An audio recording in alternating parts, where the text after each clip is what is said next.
Hi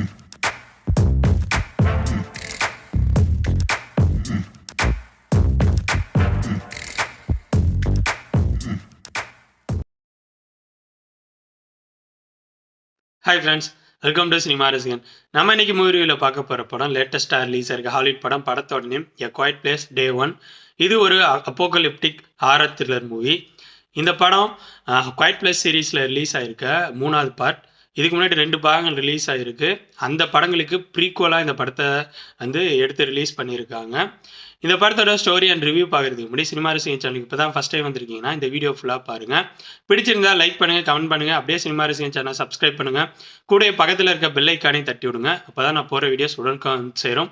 அப்படியே உங்களோட சின்ன ஹெல்ப்பாக இந்த வீடியோஸ் எல்லாம் உங்களோட ஃப்ரெண்ட்ஸ், ஃபேமிலி மெம்பர்ஸ் எல்லாத்துக்கும் ஷேர் பண்ணுங்கள். உங்களோட சின்ன ஷேர் எனக்கு ரொம்ப சப்போர்ட்டாக இருக்கும். வாங்க இந்த படத்தோட ஸ்டோரி என்னன்னு பார்ப்போம்.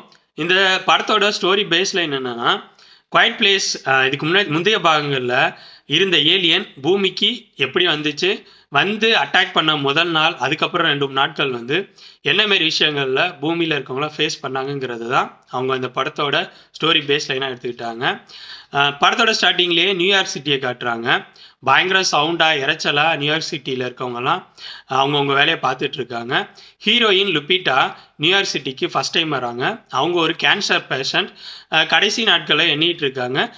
அவங்களோட ஆசை படம் பார்த்துட்டு நியூயார்க் சிட்டியில் பீஸா சாப்பிடணுங்கிறது தான். அதுக்காக தான் ஹாஸ்பிட்டல்லேருந்து சில பேரை கூப்பிட்டுட்டு ஒருத்தர் வந்திருப்பார். ஆனால் இவங்க பீஸா சாப்பிட்லான்னு கேட்குறப்ப அவர் வேணாங்கிறாரு. இங்கே ஏதோ வித்தியாசமான விஷயங்கள்லாம் நடந்துகிட்ருக்கு, ஸோ நம்ம கிளம்புவோம் அப்படின்னு சொல்கிறாரு. ஹீரோயின் உடனே அவங்க பஸ்ஸில் ஏறி உட்காடுறாங்க. அவங்க உட்காந்து இருக்கிற டைமில் வானத்துலேருந்து ஒரு நெருப்பு பந்து மாதிரி நியூயார்க் சிட்டியில் இருக்க நிறைய இடங்கள்ல அப்படியே விழுந்ததும் அது உள்ளாரேந்து ஒன்று வித்தியாசமான மிருகம். இதுக்கு முன்னாடி நம்ம பார்த்தோம்ல, அந்த மிருகம் வந்து சவுண்டு கேட்குற எல்லாத்தையும் அடித்து காலி பண்ணுது. ஹீரோயின் பயந்துடுறாங்க. இதுக்கப்புறம் ஹீரோயின் அந்த ஏலியன்ஸோட அட்டாக்லேருந்து தப்பிச்சாங்களா இல்லையாங்கிறத காட்டுற படம் தான் எ குவைட் பிளேஸ் டே 1. ஃபஸ்ட்டு இந்த படத்தோட பாசிட்டிவ்ஸ் பற்றி பார்ப்போம். ஃபஸ்ட்டு எனப்பட்டது இந்த படத்தோட ப்ரொடக்ஷன் டிசைன் ஒர்க். இதுக்கு முன்னாடி ரிலீஸ் ஆன பாகங்களில் ஃபஸ்ட் பார்ட்டில் ஒரு வீடு மாதிரி லொக்கேஷன், கிட்டத்தட்ட ஒரு சின்ன காடு மாரி லொக்கேஷனுக்குள்ளே சிம்பிளாக தான் எடுத்திருப்பாங்க. செகண்ட் பார்ட்டில் அதோட கொஞ்சம் பெருசாக ஒர்க் பண்ணியிருப்பாங்க. தேர்ட் பார்ட்டில் கொஞ்சம் பிரம்மாண்டமாக பண்ணியிருக்காங்கன்னு சொல்லுவேன். இந்த நியூயார்க் சிட்டிலாம் அது அட்டாக் அப்புறம் காட்டுறதுலாம் எனக்கு தெரிஞ்சு நிறைய இடங்கள் செட் ஒர்க் தான். அதெல்லாம் முடிஞ்ச அளவு ப்ரொடக்ஷன் டிசைன் ஒர்க்கில் நல்லாவே பண்ணியிருக்காங்க. So first production design work. Next positive எனப்பட்ட இந்த படத்தோட டெக்னிக்கல் விஷயங்கள், ஒளிப்பதிவு, பேக்ரவுண்ட் மியூசிக், எடிட்டிங், விஎஃப்எக்ஸ். யூஸ்வலாக ஹாலிவுட் படங்களில் இந்த விஷயங்கள்லாம் நல்லாவே இருக்கும். இந்த படத்துலையும் அதே மாதிரி தான். இதுக்கு முன்னாடி ரிலீஸ் ஆன பாகங்களில் எந்த அளவு இந்த விஷயங்கள்லாம் நல்லா இருக்குமோ அதே மாதிரி இந்த ஒளிப்பதிவு, பேக்ரவுண்ட் மியூசிக், எடிட்டிங், விஎஃப்எக்ஸ் இது எல்லாமே படத்தோட ஃப்ளோவுக்கு ரொம்பவே சப்போர்ட்டாக இருந்துச்சு.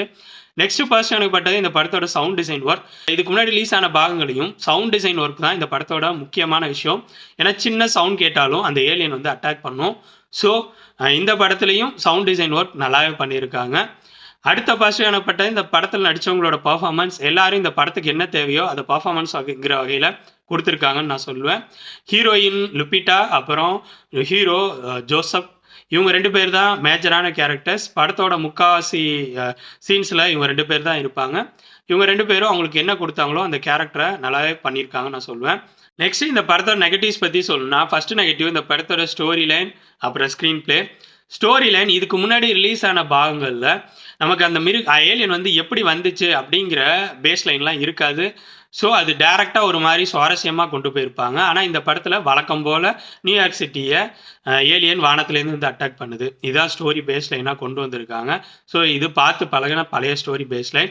நெக்ஸ்ட்டு ஸ்க்ரீன் பிளேயில் ஏதாவது ஒன்று புதுசாக பண்ணியிருப்பாங்கன்னு பார்த்தா எதுவுமே புதுசாக இல்லை. இதுக்கு முன்னாடி ரிலீஸ் ஆன பாகங்களில் ஃபஸ்ட்டு பார்ட்டில் நம்ம பார்க்குறப்ப பயங்கர பரபரப்பாக இருக்கும். அந்த மிருகம் சின்னதாக சவுண்டு கேட்டாலே அட்டாக் பண்ணுங்கிறதே நமக்கு ரொம்பவே புதுசாக இருக்கும். அந்த ஃபேமிலியில் இருக்கிறவங்க சில இடங்களில் பிரிஞ்சிருவாங்க. இங்கே ஒரு பக்கம் மிருகம் ஒன்று அவங்கள ஃபாலோ பண்ணிருக்குன்னா இன்னொரு பக்கம் அந்த மிருகம் வந்து அட்டாக் பண்ணுறதுக்கு ரெடி ஆகிட்டு இருக்கும். இந்தமாரி பிரிஞ்சவங்களோட சீன்ஸை கவர் பண்ணி அது ஒரு மாதிரி பரபரப்பாக கொண்டு போயிருப்பாங்க. இந்த படத்தில் 2 கேரக்டர் தான் மேஜர் கேரக்டர். அவங்க தான் படம் ஃபுல்லாக போயிட்டுருக்காங்க.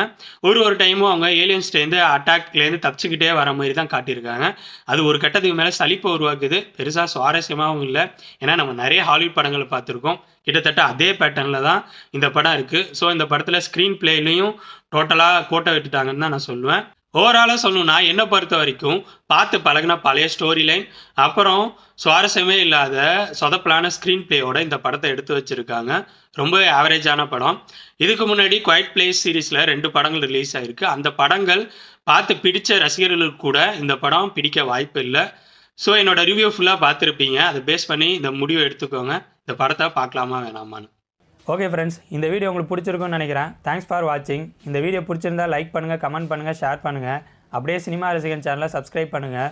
கூடவே பக்கத்தில் இருக்க பெல் ஐக்கானையும் கிளிக் பண்ணுங்கள். அப்போ தான் நம்ம போடுற வீடியோஸ் உடனுக்குடன் உங்களுக்கு வந்து சேரும். தேங்க்யூ.